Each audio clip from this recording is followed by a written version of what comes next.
So our next topic is dimensions of physical quantities. So first of all, let us see what are dimensions and what are units. Although we have already discussed dimensions, dimension definition and unit definition in the previous topic of this chapter. So let us see one more time. What are dimensions?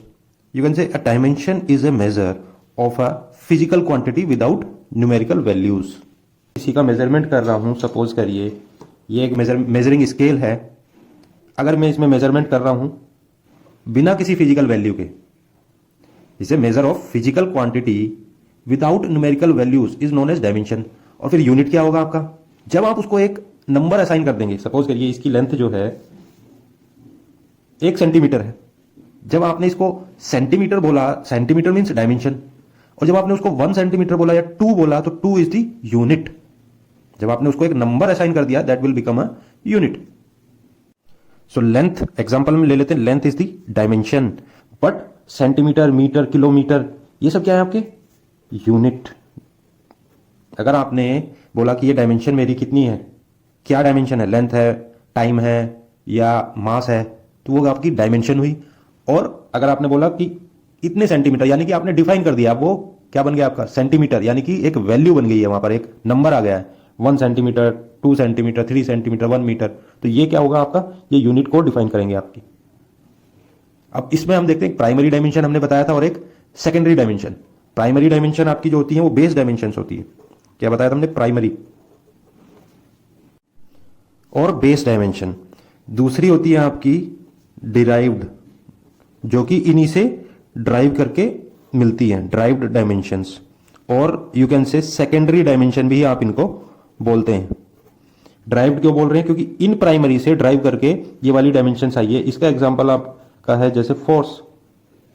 आपकी base dimensions कौन कौन सी है? मास, length, time, temperature, और कौन सा? Electric current है आपका. Amount of light कितना है? Amount of light.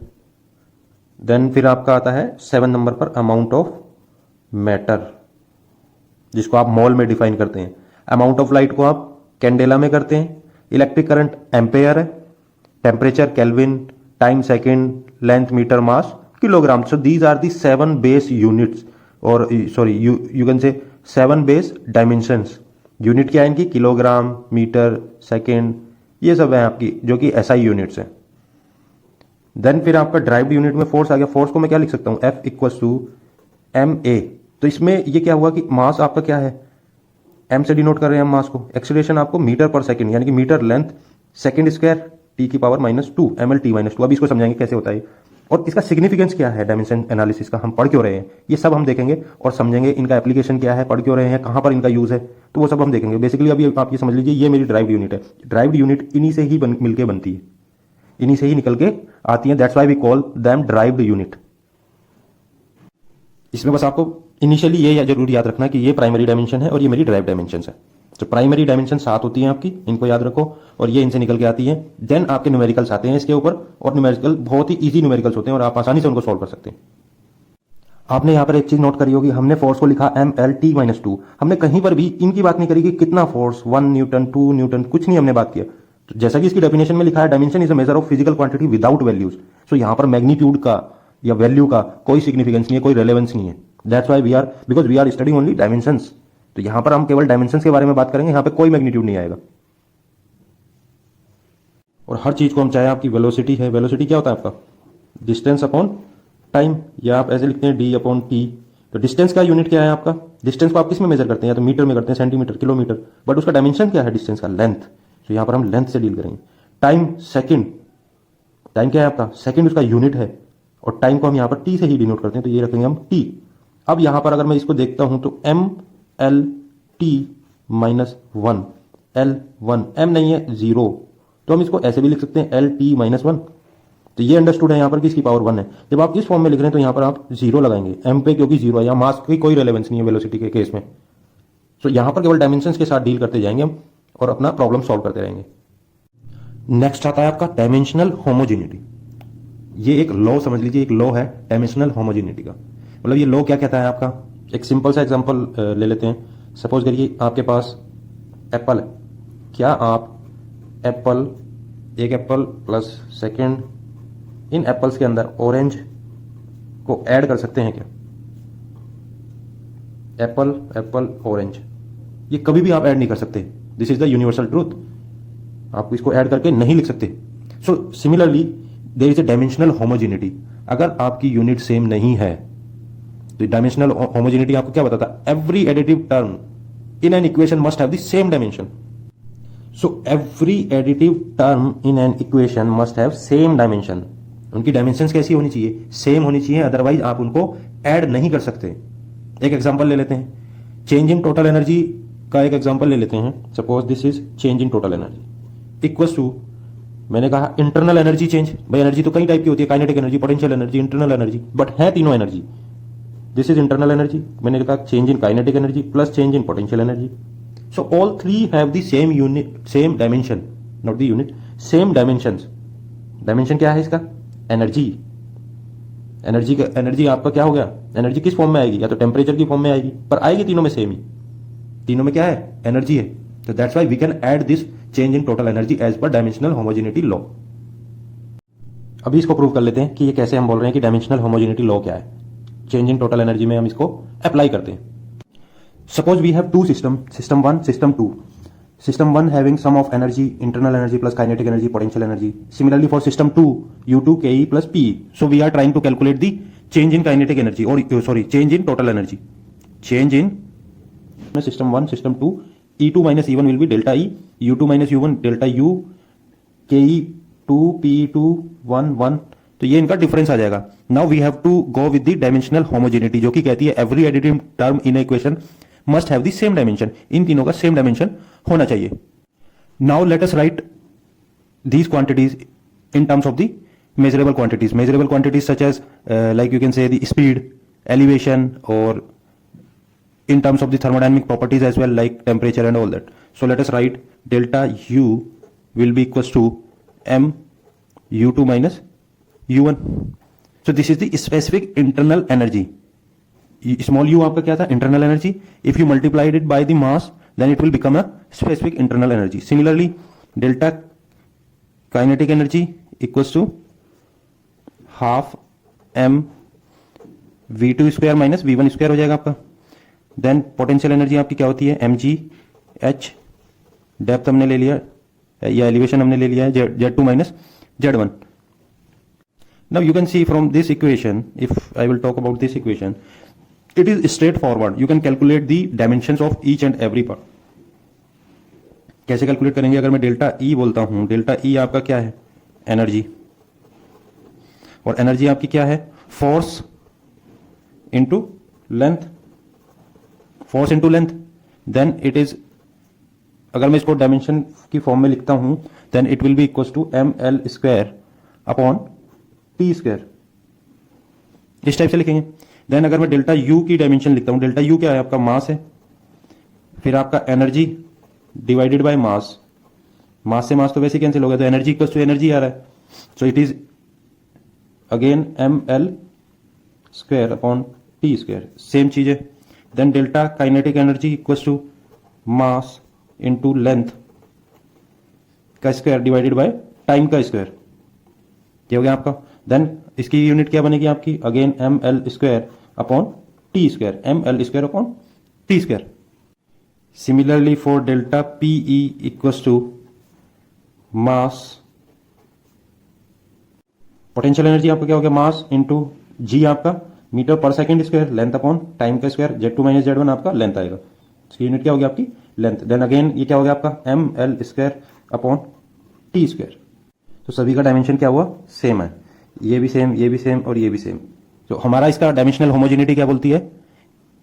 कि आपके जितने भी एडिटिव टर्म्स हैं उनकी डायमेंशन सेम होनी चाहिए। अगर in case if you found at some stage of your analysis, और you can say in a position that two additive terms, first, second, third, अगर इन दो टर्म में किसी एक की डायमेंशन अगर नहीं सेम है, तो इसका मतलब आपने कहीं ना कहीं कुछ ना कुछ मिस्टेक की है। इसका सिंपल इंडिकेशन ये है, we have made an error at some earlier stages in the analysis.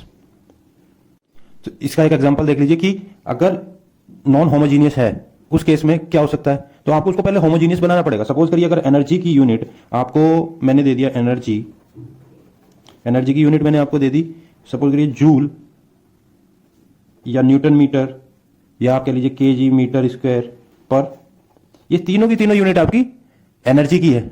अगर सपोज करिए इसका मैंने दिया आपको जूल और ये न्यूटन मीटर में आ गई, ये KG metre per second square में आ गई, तो उस केस में आपको पहले यूनिट कन्वर्जन करना होगा, अदरवाइज आप उनको ऐड नहीं कर सकते। सपोज करिए ये जूल में है, ये किलो जूल में है, तो जूल से किलो जूल करने में आपको 1000 की मल्टीप्लाई करनी पड़ेगी, then it will become a joule.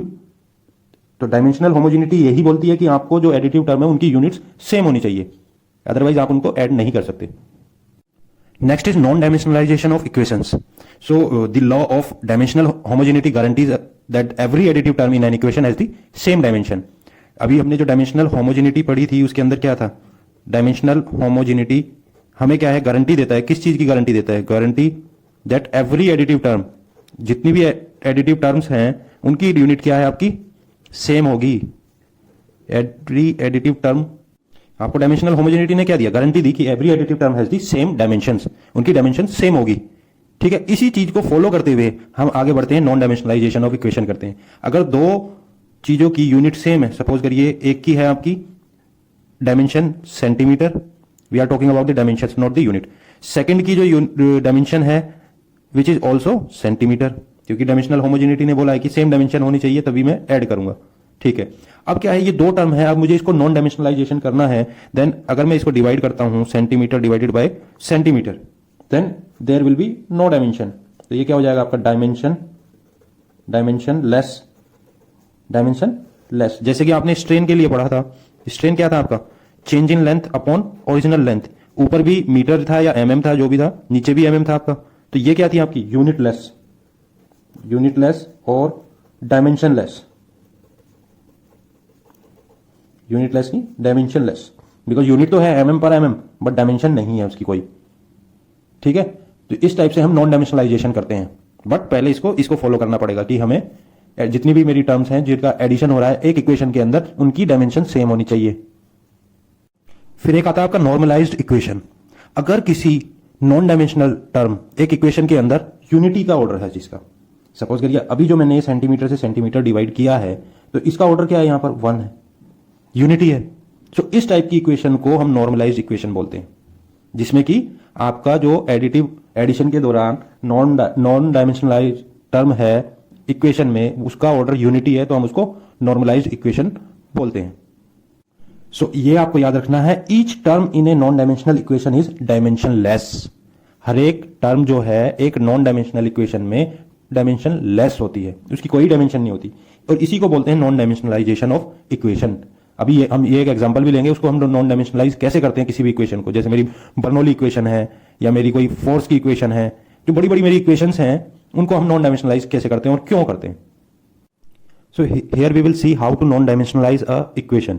Consider a simple case of object falling in a vacuum having a vertical velocity, have some vertical velocity. Suppose this is your object, ये object आपका vertically fall हो रहा है vacuum में, in vacuum. ये consider कीजिए आपका ये ऑब्जेक्ट है, आप फ्रीली फॉल है वैक्यूम में, तो इसमें ग्रेविटी आपकी कैसे लग रही है, डाउनवर्ड डायरेक्शन में जी। सो इसकी जो इक्वेशन ऑफ मोशन है, इक्वेशन ऑफ मोशन वो क्या है आपकी, d square z upon d t square equal to minus g. Z is your vertical distance, तो इसकी इक्वेशन ऑफ मोशन है आपकी d square double differential of z equal to minus g. अब इसको डायमेंशनल फॉर्म में हम कैसे लिखेंगे कि इनिशियल वेलोसिटी सपोज करिए इसकी कुछ और थी, W नॉट थी, या इनिशियल डिस्टेंस Z0 था, तो आप इसकी जो डायमेंशनल रिजल्ट है, डायमेंशनल रिजल्ट इक्वल्स टू क्या होगा, आप जब इसको इंटीग्रेट करेंगे, इस इक्वेशन को जब आप इंटीग्रेट करेंगे, then you will get value in the form of Z and it will give you Z0 plus W naught, T is the time, minus half G T square, then you will get your equation in this form. This is your dimensional result. जब हम आप इसको integrate करते हैं तो आपको dimensional result मिलता है। अब इस इक्वेशन को अगर हम देखते हैं तो इसमें जो हाफ है, ये मेरा half and exponent 2, this exponent 2, और ये मेरा पूरा जो हाफ है, दे आर डायमेंशनलेस, इनकी कोई डायमेंशन नहीं है। बाकी सबकी आपकी इसमें कुछ डायमेंशंस हैं। अब उनको हमें नॉन डायमेंशनल फॉर्म में कैसे कन्वर्ट करना है वो देखते हैं।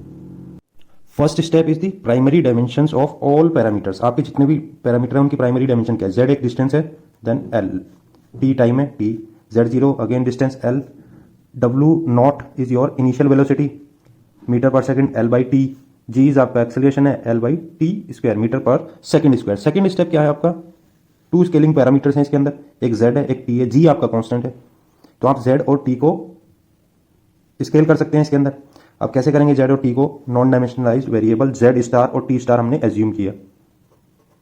नॉन डायमेंशनल का मतलब क्या है? सेम डायमेंशन होना चाहिए। z star z upon z naught, same dimension l by l, l by l, t star w naught t upon z naught, metre per second l by t से t cancel, l से l cancel. So this is the non dimensional form of these 2 scaling parameters. Now put these values, this one and this one, in this equation number 1. Put in equation 1, then you will get, so this is the final form you get. This is the non-dimensional form of this equation. You can calculate this dimension and you will get 0 dimension, non-dimensional form. So this is how we non-dimensionalize the equation.